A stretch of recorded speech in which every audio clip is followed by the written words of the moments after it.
देखिए, ये बात अब पूरे देश को साफ हो गई है कि भारतीय जनता पार्टी चुनाव से भाग रही है।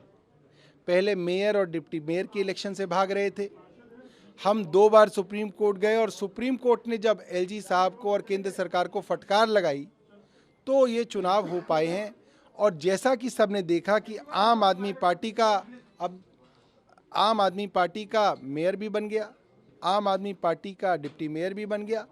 अब स्टैंडिंग कमेटी में हार के डर से भारतीय जनता पार्टी भाग रही है। अब पूरी रात 13वीं बार आज सुबह मेयर साहिबा ने दोबारा से हाउस बुलाया।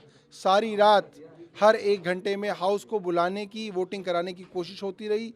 भारतीय जनता पार्टी के लोग हंगामा करते रहे, लड़ाई झगड़ा करते रहे, मारपीट करते रहे, मेयर के ऊपर भी हमला किया, बैलेट बॉक्स चुरा के भागने की कोशिश की गई।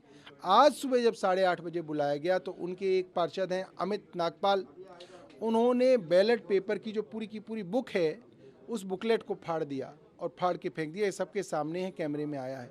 तो ये तो लोकतंत्र के खिलाफ एक बहुत बड़ा अपराध है और इसकी सज़ा उनको मिलनी चाहिए। और भारतीय जनता पार्टी जिस तरीके से चुनाव से भाग रही है, अपनी सत्ता को जो उसके ऊपर काबिज है एमसीडी के ऊपर, उसको जो है वो छोड़ना नहीं चाह रहे हैं। हर आधे घंटे 1 घंटे बाद सदन बुलाया जा रहा है, हाउस बुलाया जा रहा है, कोशिश हो रही है कि वोटिंग हो, लेकिन नहीं हो पा रहा है, हंगामा हो रहा है। तो क्यों ना आप लोग नहीं चाहते कि सर्वसम्मति से एक बार मिल बैठ के इस पे चर्चा कर ले कि क्या दिक्कतें हैं, उसको दूर किया जाए। भाई मिल बैठ के तो यही आपको निकलेगा कि भारतीय जनता पार्टी कहेगी कि भैया चुनाव मत कराओ, हम चुनाव नहीं होने देंगे।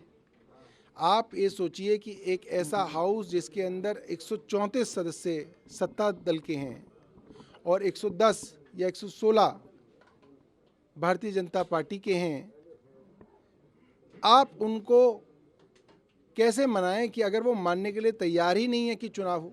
आप समझिए, उनकी मूल समस्या चुनाव से है। वो नहीं चाहते कि चुनाव हो और सत्ता जो है आम आदमी पार्टी के पास जाए।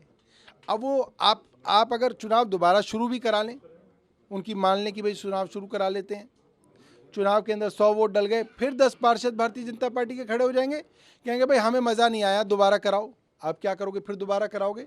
ये तो अनएंडिंग प्रोसेस है और इसको एंड करने का हमारे कॉन्स्टिट्यूशन में एक तरीका है। क्या तरीका है?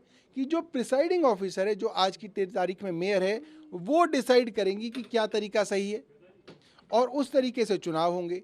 अगर वो तरीका आपको सही नहीं लगता तो आप कोर्ट जाइए, आप मेयर के डिसीजन को वहां पे चैलेंज कीजिए, पूरे चुनाव को चैलेंज कीजिए।